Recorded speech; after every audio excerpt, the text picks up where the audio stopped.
pirate proverb. One is not truly partied until they have gotten drunk with goats. Welcome to the journey.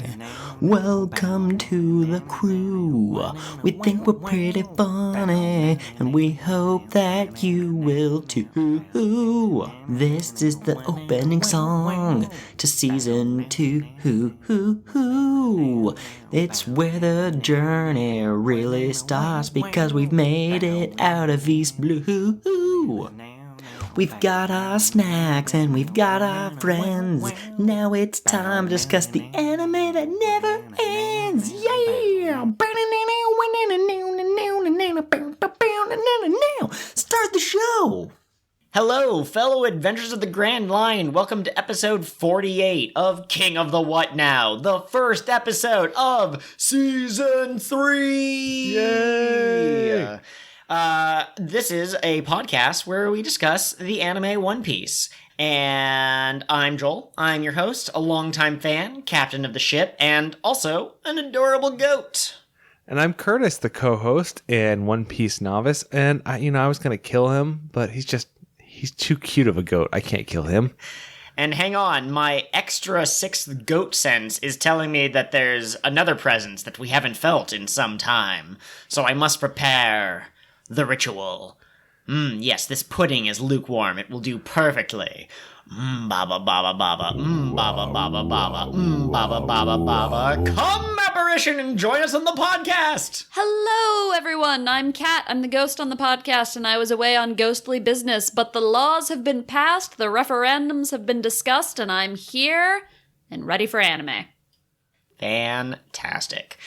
Okay, so we just finished the first 3 episodes of the season 3. I keep forgetting that I can't tell you what it's called technically for a little while. Those are episodes, 136, Yep. 137, and 138. If you saw a saga about an old man and he had some goats, you're watching the right episodes. I feel like you just took Curtis's job. Curtis, is there any more summary to give? No, the old man, goats, that's about it. They thought he was dying, so they ended up helping him out, but it turns out this guy who used to not like pirates has been turned around on liking pirates thanks to Luffy. Mm-hmm. And he wanted to become a pirate. And then he had built a pirate ship that was going to be his coffin in the mountains, but apparently had set up a way to get it down from the mountains. And he only had 3 days to live, according to Chopper's extreme medical knowledge, and he was certain that he had not misdiagnosed him, and yet he lived for 4 days and then some. I'm positive that was supposed to be like the spirit of the Straw Hats invigorated him or something. Here's my beef with filler, and it's beef, it's not chicken, it's not pork, it's not fish. I have beef with filler. Were these episodes filler? Were they filler, Curtis? These were filler. Let's go on. How do you know that they're filler, though? This is. I think when he hit the play button on the viewing, I think he could actually hear me dying a little on the inside. Yeah, it has a big filler feel. There's not much going on. The whole story is centered around this new character. Nothing about the Straw Hats. So there's no growth for the Straw Hats, and this character is gone by the end of the arc, and that's it. It's like definitely filler. Yeah, it's very self-contained. So, since we can definitely 100% say that it is filler, here's my beef with filler. It doesn't matter. Like, that's what you said. You said that none of the Straw Hats had any sort of arc. Nobody went through any sort of character growth. And, like, not even the character who the arc was about really had any growth. Like, he didn't want to be a pirate, but he did want to be a pirate. And at the end, he was just doing what he wanted to do anyway. It's dumb. He hated pirates when they first got to know him, and then later he wanted to be a pirate his entire life, and he was only mad because he couldn't be it. So, like, he was jealous of them? I guess so. Yeah, they did a lot of setup and a lot of mystery and a lot of misdirection, and it ended up not being really relevant. So, here's another reference joke, but when Stewie and Brian are talking about his new girlfriend, and Stewie goes, and every sentence that she says ends like it's a question? And Brian goes, now I'm doing it? That's what this episode makes me want to do. Everything I say about these episodes, and there was a Marine guy? It's just, wow. Yeah, also, the big problem with filler is that it constantly is rehashing things we've already seen.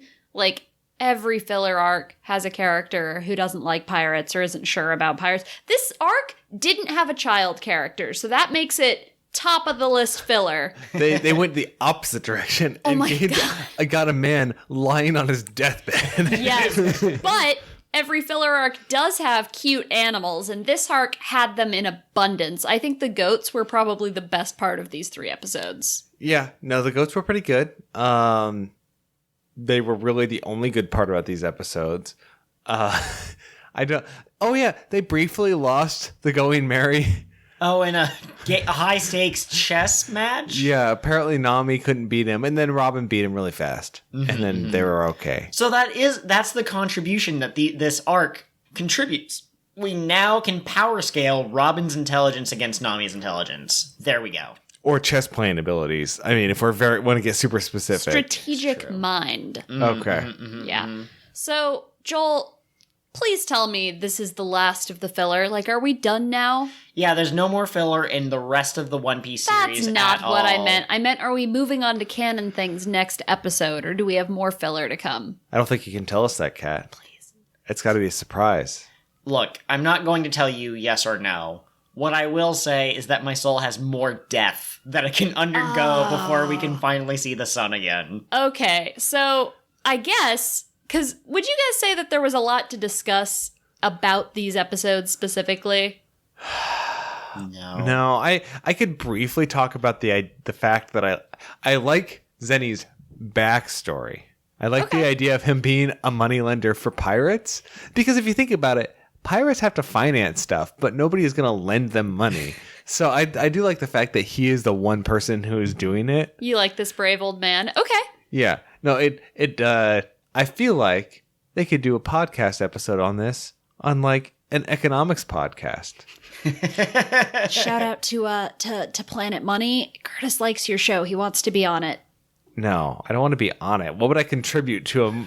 I like listening to it. It's very interesting. I'm trying to support your interests. Okay, so you liked the Zenny as a moneylender for pirates idea. Joel, was there anything in these episodes that you specifically liked or want to talk about? No. We had the same reaction. Long sigh. Okay, wait, hang on. Oh, okay. Talk about, not me. I think that you're going to bring this up, but just in case it wasn't on the forefront of your mind, can you describe the magical properties of this abacus that could apparently do anything he needed it to? Yeah, okay. So we get to the climax of this 3-episode arc, and Zenny and his goats have decided to fight the Marines, who have come down and ambushed the Straw Hats and want to steal Zenny's treasure. And Zenny says, "Don't underestimate my abacus skills." And like, at one point, he throws an abacus at somebody right after they shoot their gun, and I'm pretty sure it was supposed to make them miss, and he hit somebody with an abacus, and then there was a scene where he was skateboarding on his abacus, like he was gliding across the ship. I have theories on the skateboard, actually. Okay. So the abacus has those little spinny bits on it. It does. If that was down, it would actually make like a decent roller. Like it would roll along the ground. Yeah, okay. Because his was like a one. So sometimes they're open on both sides. His was closed on the back side. You could stand on the one side and then it should still roll. But your abacus has to be pretty strong. Well, I mean, he's an old man. He's small and frail. Didn't you say he was like level 10 or something like that? Yeah, so maybe he said he was a level 10 abacus master. I wanted to call him an abacus wizard. Math wizard. Curtis, what I was going to say back when I was asking you guys if you had anything else you actually wanted to discuss, I was going to move on and say, what would your perfect filler be like? Like if you were told you have to write the next filler arc. Okay. My perfect filler would be a callback to I would want my fillers to be connected. Ooh. I would want like a filler series going on, so that way when it comes up, you're like excited for it, because it's not just like some random throwaway thing. It's a whole nother plot that is disconnected from the main storyline and is not in the manga. It's like But it's interesting B still. story, but for the whole series. Yeah. That actually sounds great. You know who I would want it to be about? You sounded really excited, so tell me your thing in a second. But I would want it to be about A-Piece and like her journey becoming this master animal talker. Yeah, that'd be interesting. I feel like also Coby. Coby could make a really interesting B plot. Just because he starts off it starts off with Coby and Luffy, right? And we follow Luffy after that because he's the main character. But what is Coby doing? It'd be interesting to have it be like a dual path series. Another one you could do is like kind of a Ben-Hur or a Life of Brian situation where it's like somebody who's really close to Luffy or like, you know, whose life is like kind of intertwined, and we're just seeing him like, and as he always gets like really close to the action, but somehow gets pulled away. And he's the one who follows behind the Straw Hats and cleans up after their messes. His name would be like Doofy or Doofy L Monkey. What if it was Goofy? What if the B plot was about Goofy from the Disney universe? And then if they decided to do a movie based off the B plot, Yes. could be the Goofy movie. Yes. That's pretty funny. And maybe in the second one, he could skateboard with his kid. And it would be radical. You know, that was an excellent reference joke. Joel, what are your thoughts on Goofy? Is he Luffy's brother? That's not the question I thought you were going to ask. I have no idea where to go with this. Joel, Listeners- we're taking over this podcast. We are no longer about One Piece. I've had enough of this filler shit. We're going to talk about... Here's my thought on Goofy and his relation to Luffy. One Piece World and Kingdom Hearts confirmed. That's all I gotta say.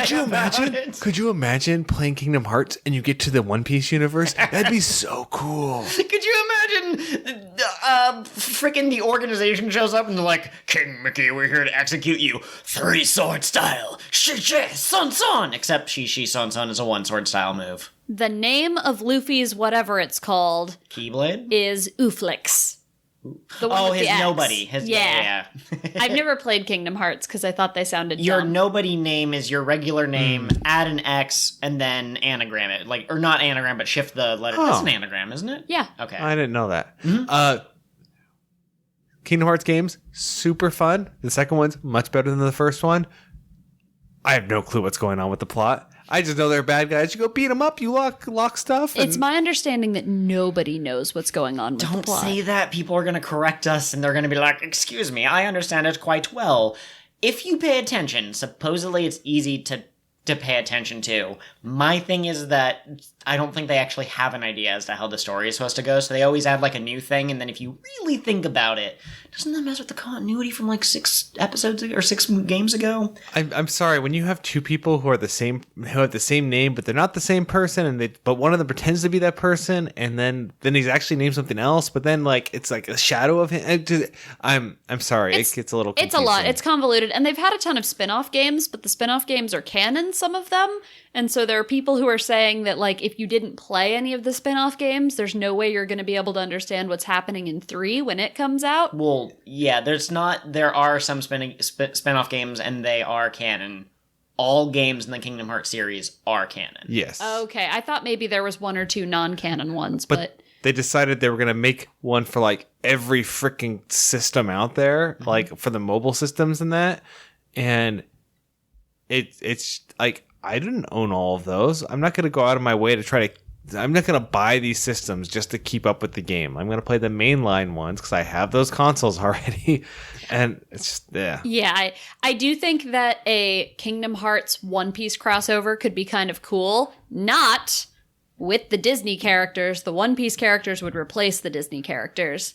Yes. And, like, I have a really hard time with Donald Duck and Goofy as characters. Like, they make me uncomfortable just to look at them, let alone to hear them talk. So I like the idea of them being replaced by, like, Zorro. Well, and you could set it up so that you can replace them, like when you're in the One Piece world, you could just switch out those people with One Piece characters. Yeah, that's what I'm saying. Yeah, because it is my least favorite part of the Kingdom Hearts games are those two. Like having to interact with it, there's too much like childish humor in there, and I know it's not like the most mature game in the world, but I could do with a little bit less. All right, guys, this is riveting conversation. Actually, Joel, I think we should go to our sponsor now. No, I am going to use my powers captain. I had an idea. Seemed like you guys were having a really fun time talking about Kingdom Hearts. My perfect One Piece filler arc. The Straw Hat crew members, for some reason, get magic powers. Make this even weirder than it already is. And you have some, magical artifact that gives them powers, and at the end of the arc, it gets destroyed. Do they get magical girl transformations? I think one of them would. Potentially Sanji, because they play around with Sanji being uncomfortable with the Okama, people? Culture, that's the word I'm looking for. I don't mean to use the wrong word, so I have to make sure that but, he might get a magical girl transformation. Everyone else would make fun of him for it, but I don't think that all of their powers come that way. To be clear, I didn't mean necessarily that they turn into girls or have dresses or whatever, just that there's a sparkly and they spin around and then they're in new costumes. Yes, we can give that to all of them. I still think that you could just single out Sanji and then you could have Zoro be like, you got a new outfit, that's ridiculous. He is the most fashionable of them. I like this idea. I think you could do the same thing with superpowers, right? Mm-hmm. Yeah, basically. One-time superpowers. Joel wrote, I kid you not, the greatest fanfic ever about that. But it's a secret. It was a secret, and I wrote it back before we'd met Chopper, and back when I was trying to regularly do Fanfic Friday, and so that kind of fell by the wayside, but I came up with an entire, like you were saying, a filler arc that kind of had its own progression or whatever, and there was literal hell, so that was exciting. Yeah.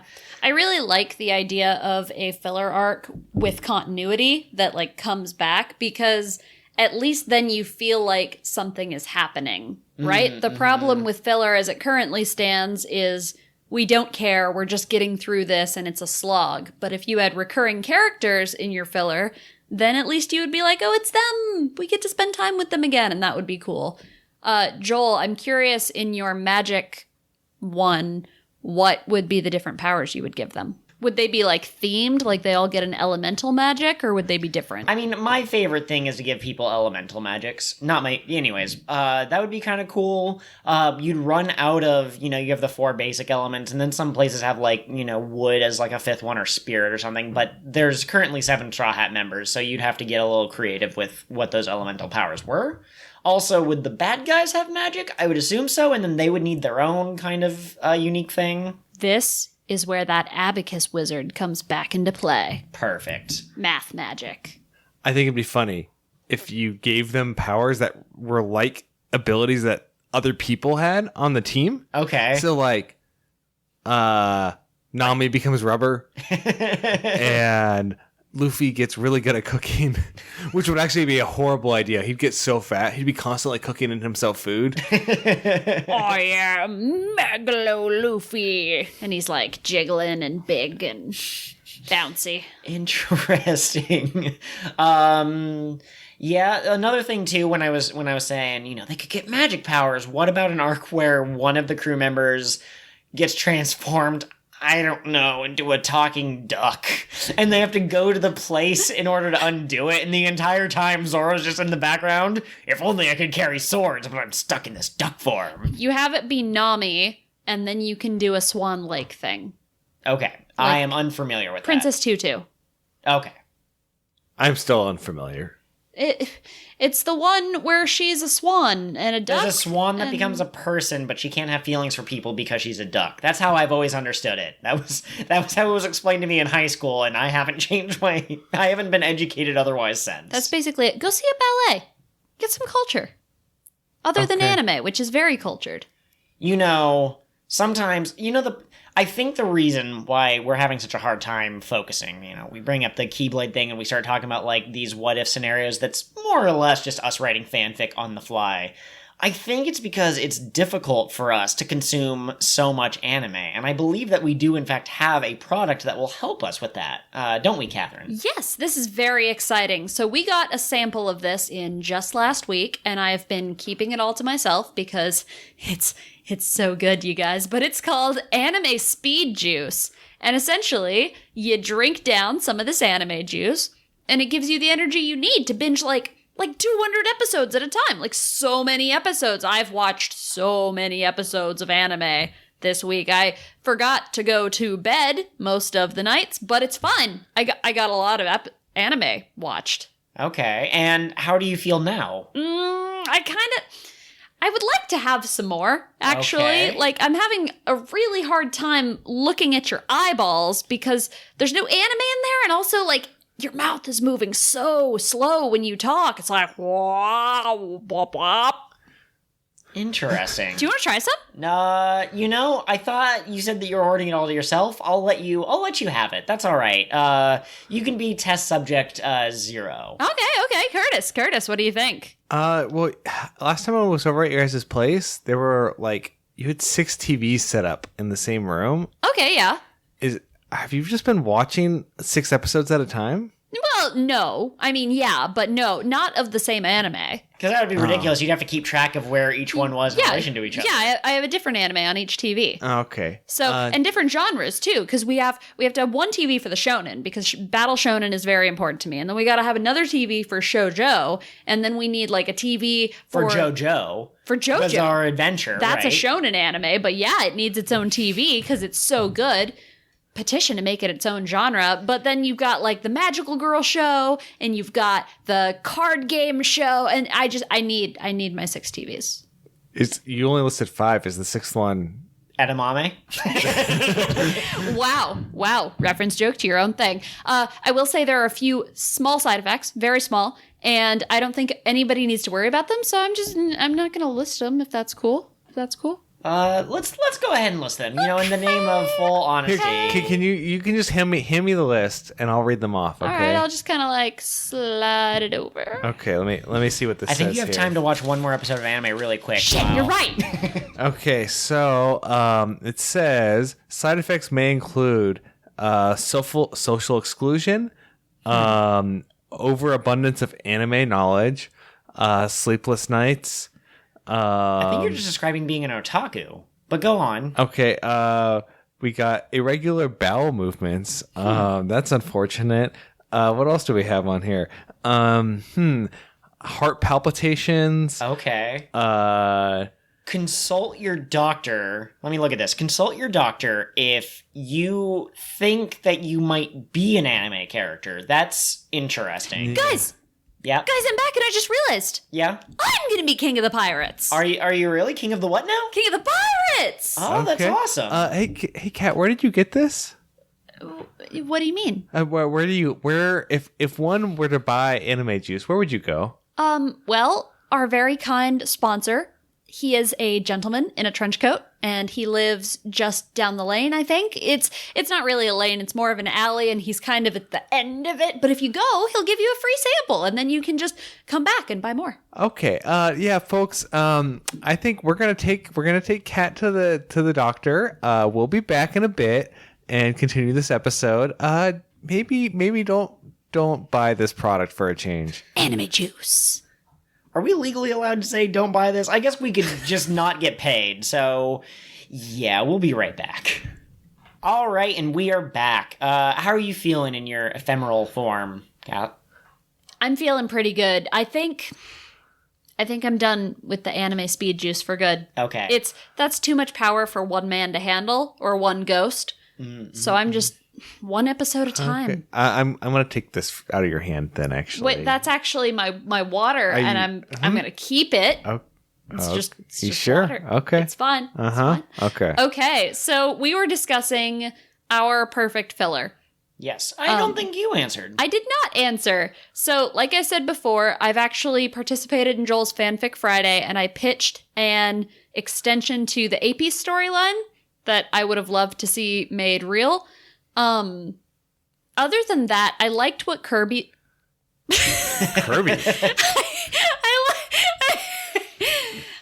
I liked what Curtis said about Coby and him having his own B storyline that goes on. There's a person that we have connected with in the greater One Piece community on Twitter. Her name is Simply Scarlet. She's an anime cosplayer, mostly Alvida, and she writes a lot about Kobe's adventures being bothered by Alvida. And I think that would be funny to just have like slapstick episodes about him trying to hunt her down, and at the end she always gets away, but he's like, I'll get you next time, Alvida. Huh, that is interesting because Luffy is king of the pirates. He has a rival marine, Smoker, who's always chasing him, always trying to capture him. That's the, cat and mouse kind of game. But if Kobe's going to eventually become an admiral in the Marines, that's what his goal is, he would also need a rival that's not Luffy. So who do you pitch him up against? I mean, I guess he could Buggy, maybe, because they both left the East Blue at the same time, roughly, but... yeah, that is interesting. I do really dig the idea of Alvida being his first caller just because she was so mean to him when he was a little weirdo. Oh, that's the... somehow I just forgot that that's where we met. I forgot that was Alvida in that first episode, so I was like, why Alvida and Coby? I don't know, but okay, yeah, I'm on board. Curtis. Yes. You could pick a person to be Kobe's nemesis. Okay, let's do... I want to say Luffy. I really want to say Luffy. It can't be Luffy. Oh, I know what it is. Okay. It is Luffy. But every time he gets close to Luffy, Buggy gets in the way. So it's actually Buggy. That's amazing. I would watch that. I would watch the butts out of that. So here's what happened. No, it's even better. Okay, both Buggy and Coby are following Luffy because they are curious about what is going on. But because Coby doesn't have any hangups about arresting Buggy, they're always clashing into each other right behind the Straw Hats. Interesting. I like that. Buggy gets in Kobe's way, and he's posturing. He's like, ha ha ha ha, no Marine can beat me. And Coby kind of like glances sideways at his buddy, and he goes, hey, who's this clown? But Do you think Kobe's reached the point where he can make remarks like that? Like, yeah, I feel like you have to be a certain strength before you can start, just kind of like side glancing. Yeah, but like compared to Buggy, I guess. like he couldn't side eye Crocodile, but I think that he could throw some down on. I don't know what his strength level is now, so I'd be curious to see. Yeah. Joel, can I go back several episodes to the climax of the crocodile fight? Sure. So back when we watched that, I wanted to ask you guys about the musical cues in One Piece because I think that they're really well done. And also because in the crocodile fight specifically, there were some moments where, okay, so there would be dramatic music playing and you would see a shift in a way a character was fighting and all of a sudden the sounds would change. Or there were tons of moments when there was music and then something dramatic happened and all of the music just abruptly cut out. And I think that's really interesting. So I wanted to get your guys' thoughts on sound design in One Piece. It is interesting. I didn't notice it as much until you started pointing it out. I mean, there are a couple times, like, I think I noticed it, like, you notice it emotionally because, like, it impacts you that way, but I wasn't looking for the why. They definitely do it a lot. There's the obvious musical cues, stuff like the walk to Arlong Park. Mm-hmm. Overtaken. Yeah. Or when the original theme song plays. Mm-hmm. Oh, yeah, that played at the end of one of the episodes we were watching. The Alabasta art, like the last official Alabasta episode before we hit all of that filler territory, it played the opening. There was one point when I think... Oh, it was a cue between Robin and Zoro. And Zoro's the only person on the crew who's not trusting Robin right now. And Robin walks by and it starts playing her theme. And it's the first time we've heard her theme, so I didn't recognize it as her theme. But it's kind of got like a sexiness to it. It's got like a sexy weirdly sax. jazzy and sexy. Yeah. And so instantly it's like, is there something between these two? Are they, huh? That's one of the more common ships on the crew. I like Zoro Robin. Yeah, and I think it kind of makes sense from a certain point of view. I think it's the idea that they're both kind of... Mature? Mature? Well, no, but they're kind of... what am I looking for? The word's kind of like headstrong or suspicious, right? Robin doesn't, it takes her a little while to warm up to the crew, and it takes Zoro some time to like stop treating her like an enemy, except for in these filler episodes because they weren't sure how that relationship. But that's reason enough, and yeah. Yeah. Joel, do you have... Oh, sorry, Curtis. Oh, I mean, I just had a couple other thoughts. Yeah, go for it. Just examples. So, like, I think it was when Igaram dies, like, all the sound cuts out. That was, yes. And they even changed the color palette to like black and white. Yeah. And so it's very intense all of a sudden. And it really makes it more impactful. Mm-hmm. They did that again when Pell died. And all you could hear was the ticking of the bomb as he was flying away. Oh, yeah. That was really cool. And then we talked about it briefly. This would have been a couple of episodes of the podcast ago. I think actually 2 episodes of the podcast ago. The music going on during that final... the final bit of fighting between Luffy and Crocodile. Yes, for the New World. Yeah, and the fact that it was like an actual piece of music, and it does not fit the general like musical style of One Piece, made it more impactful. So they make very good decisions with their sound design as a whole, I'd say. That I think helps a lot. It's the number one. It's not the number one reason, but the one reason I like One Piece so much is that it feels more dramatic than a lot of other animated shows. Yeah. So, and that's one more example of them trying to make it more dramatic. Absolutely. One of the hot new shows right now, I guess it's not new anymore because it's had 3 seasons, but My Hero Academia is very popular, and that is another show that does a really good job with their musical cues. And the most recent One Piece movie to come out, One Piece Film Gold, had the same composer as My Hero Academia. And so it took One Piece's already stellar music game and took it to a whole new level. Oh, wow. Film Gold had some of the best music from anything ever, and I look forward to you watching it on the podcast when we can discuss the exact moment, because there's one that I have hit the replay button on YouTube videos that have just been that clip over and over and over again. Yeah, I know we've made jokes before about Joel being kind of an obsessive fan of things, but there are times where I will walk into a room and he'll be replaying a specific battle scene just so he can listen to the music. And he's got like all of the dialogue in the scene memorized. So even if it's just the music, he yells the dialogue at the right time. Yep. It's great. That is the depth of my love for this show. And it's interesting because sometimes I don't notice the musical cues. I think I said this one of the episodes previous where we were talking about music. I don't really have an ear for music, but when something does resonate with me, it's a strong resonation. Another question. Man, I am bad at this job, but thankfully we have these awful filler episodes that we can fill in with questions that we, meant to ask earlier and then forgot.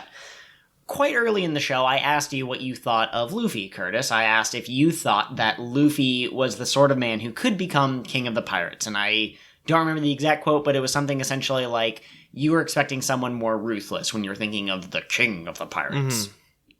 You've now had 138 episodes with him. You've now seen him defeat Crocodile. Has your expectations of Luffy changed? Has your idea of what Pirate King might look like changed? Yeah, I'd say the latter. So, a little both. Mostly the latter. My idea of what the Pirate King would be has changed a lot. Sure. I think partially because I've gotten more of a feel for the show and what they like, especially like with King Cobra, for example, being that ideal benevolent king, and the fact that they're treating piracy as a whole as almost a rebellion against the government, right? And while they are criminals, not all of them are just criminals. Some of them are just they don't want to live underneath the oppression. So my idea of what the king of the pirates would be like has changed. But also, I am more understanding of why Luffy could do it, especially with him fighting Crocodile and all of the fights, like the progression of his strength and I could see him doing it. Okay. He's much stronger than he used to be, and he's shown his determination. He's also shown his ability to lead people, even if he's not the most intelligent person in the world.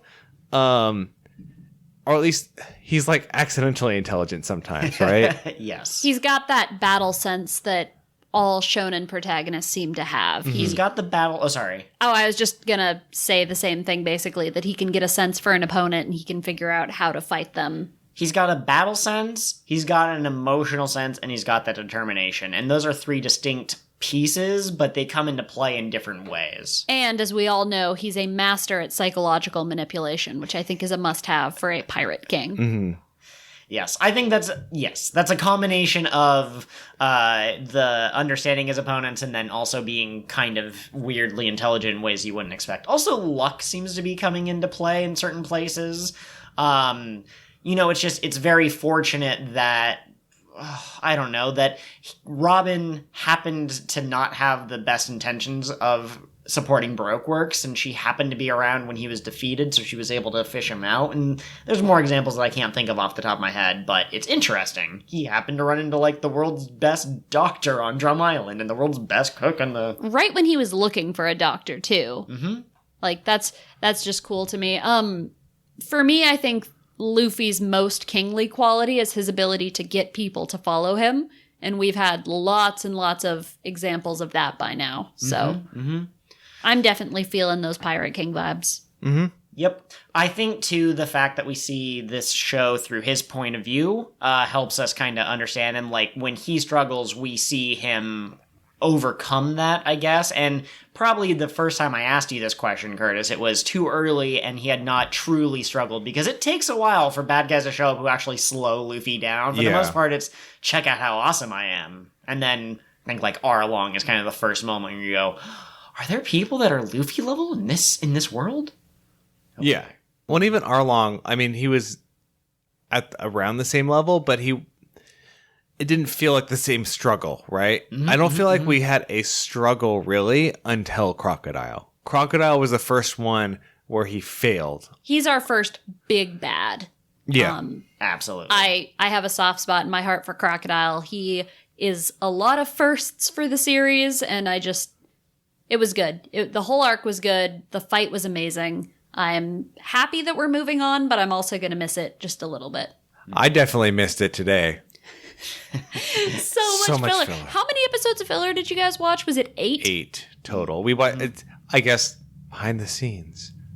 We watched the 5 filler episodes for the preceding episode of the podcast, and then 3 more filler episodes for this one. Yep. I don't know if I've mentioned this before, Curtis. I think that I have, but when Joel was taking me through the series, he skipped all the filler. So I am very fortunate in that I never had to sit through 8 episodes of nonsense, and I feel very bad that you did. I can understand why he had you. I guess to people listening to the podcast, if you want to listen along, keep watching the filler episodes if there are any. But that said, I wouldn't blame you if you skipped the filler episodes. There are 2 arcs that are filler that when we get to them and we start watching them and you go, is this filler, Joel? Or maybe you don't realize it and I'll tell you at the end of it. But I will tell our listeners that these are the 2 that I liked. When I rewatched them with Kat, I liked one of them still as much as I did the first time. The other one... There was a couple of hype moments, like very specific, but overall you could feel it kind of dragging, and it's like, why did the really good bits have to be buried in this much sand? We've had a few different filler arcs now, right? We had this, we had A-Piece, we had whatever happened before the goats. Yeah, that was just a bunch of flashbacks episodes. Can I take a moment to...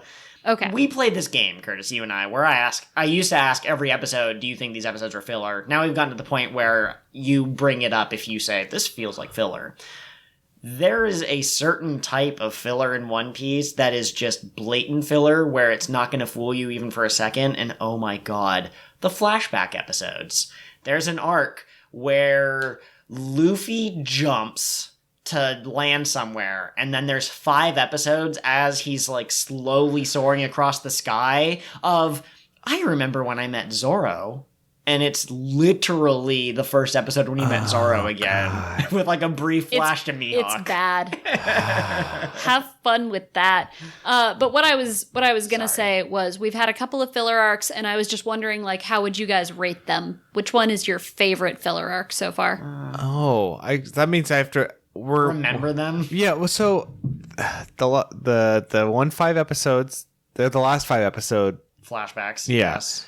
I feel like they were kind of an arc, but they were so disconnected. So the reason I lumped them together is because they were 5 disconnected episodes that came back to back. Okay. I wouldn't call them an arc. So we'll just ignore those for now. So in terms of filler episodes, I really liked the Usopp fireworks one. That one was a good episode. It made me chuckle and it was entertaining overall. That's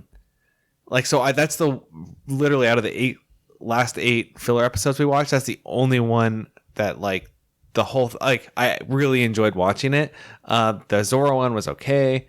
What other arcs did we have before this? I know we had some standalone. Oh, I guess weren't they all standalone episodes? A lot of them were. There were a couple in the desert in Alabasta that were completely just kind of standalones. There was the A-piece. There was A-piece. There was Usopp versus Daddy, and then Sanji versus Carmen. Carmen. Thank you. Yeah. I wanted to call her Candela, and I was like, that's not right. Oh, those were both in Logtown. Yeah. I liked the Daddy and the Carmela a lot. Those ones were fun. good. Yeah, I mean, those ones I didn't realize they were filler, so...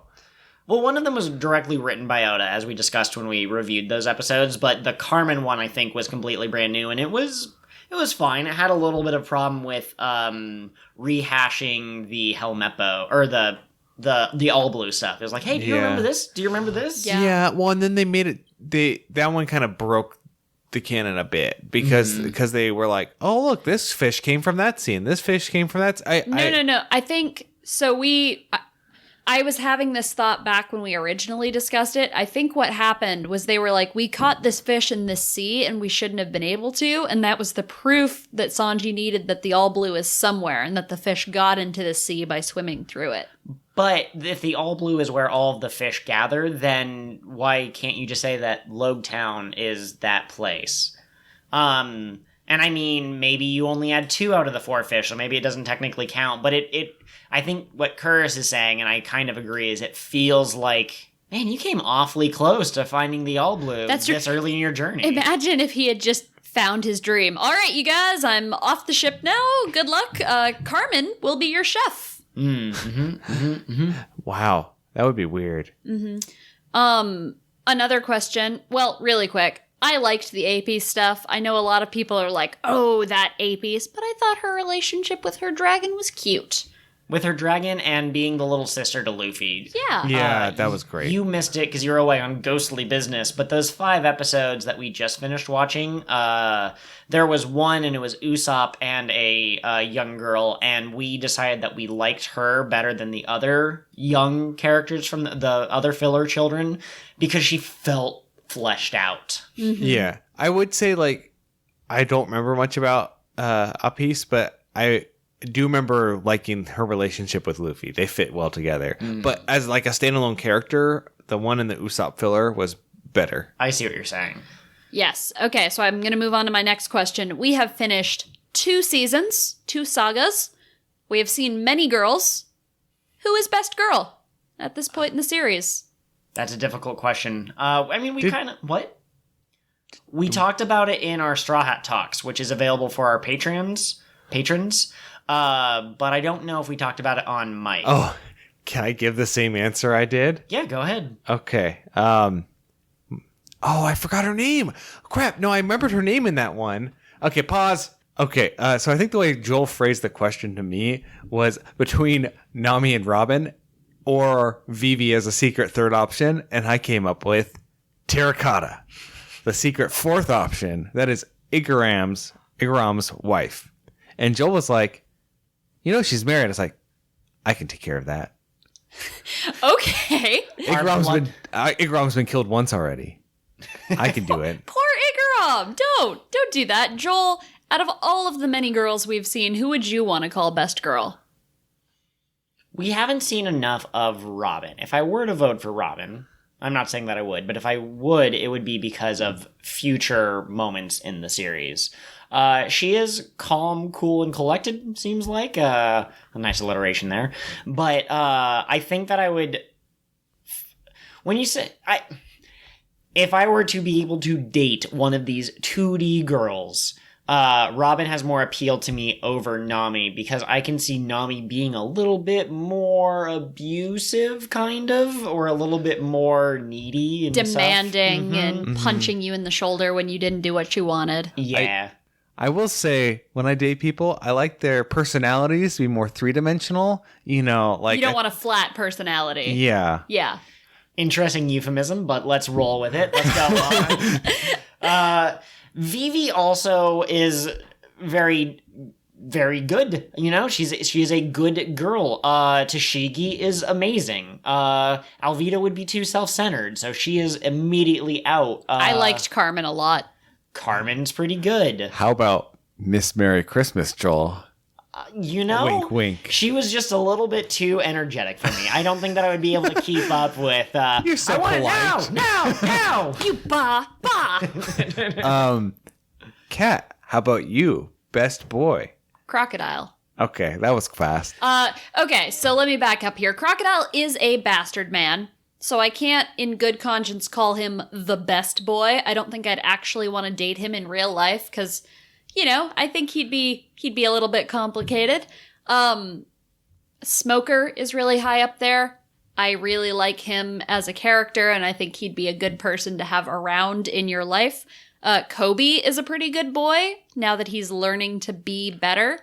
Ace was fantastic. He's all I forgot about Ace. fiery and has a mustache man tattooed on his back. That's cool. Absolutely. Yeah, I'm just gonna have to go with my gut instinct, and I think I'd have to go with Robin. Just based off of the fact that sometimes having my own little like alone space is nice, and so I think that she is someone who you could be reading in one corner of the room and she could be reading next to you, and that's, you know, just good. A serious answer? Probably Vivi.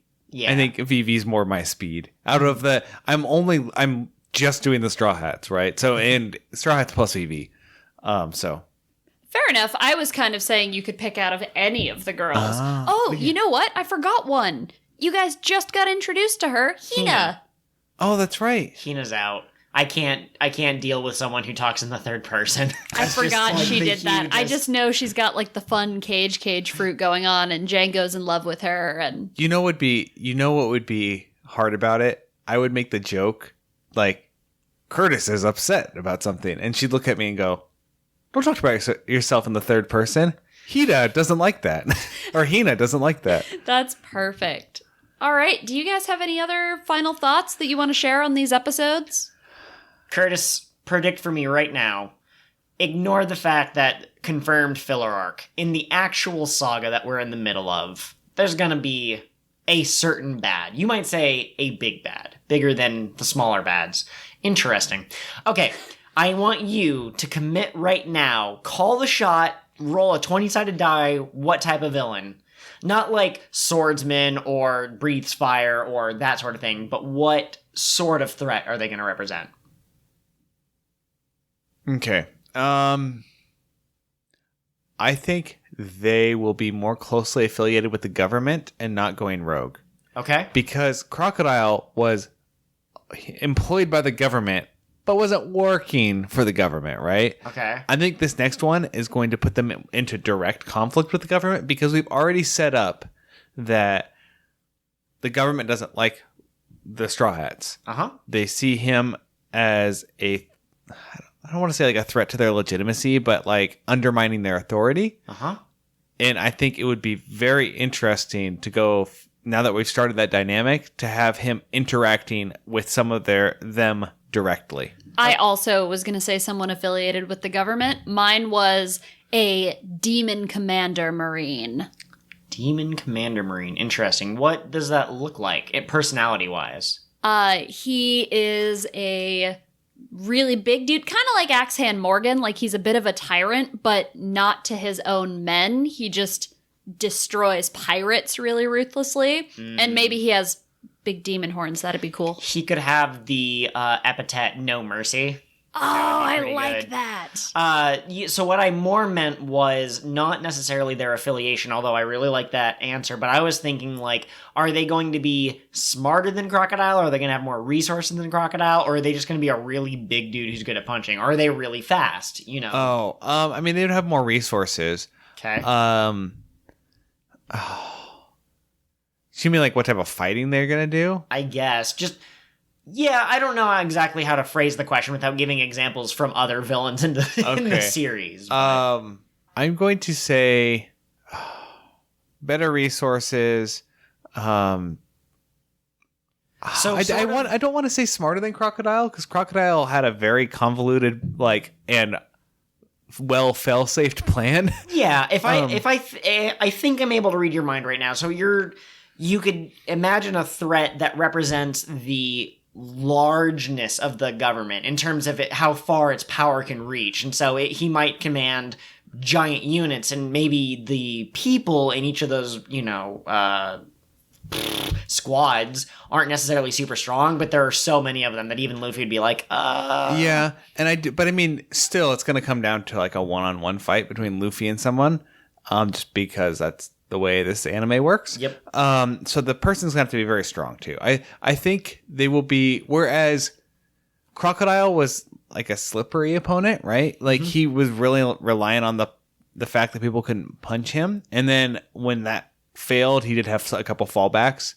I think the next person's just going to be very strong. This next person will be the immovable object to Luffy's unstoppable force. Yes. Perfect. Excellent. And that has been Your doot. Final thought. Outro goes here. Zenny's pirate tip number 354. In troubling times, an abacus is a useful tool. It's a gun, it's a sword, it's a skateboard. Abacus. So ends the next leg of the King of the What Now adventure. We're sad to see you go, but we'll be here next week. If you crave some social interaction with us in the meantime, you can find us on all sorts of different media. We have Gmail, Patreon, and Tumblr. All of those are King of the What Pod. King of the What Pod at gmail.com, patreon.com/King of the What Pod, kingofthewhatpod.tumblr.com. Our Twitter handlers are a little bit different. You can reach me at KOTWN_pod. And you can contact me, Curtis, at Pirate Co-host. Also, please take a moment to rate and review our podcast on whatever platform you're using to listen. Not only will this help others find the podcast, but your constructive feedback will help us improve the show as we go. Thanks so much for giving us a listen. Until next time, follow your dreams and protect your treasure. Remember, it doesn't need to be literal treasure.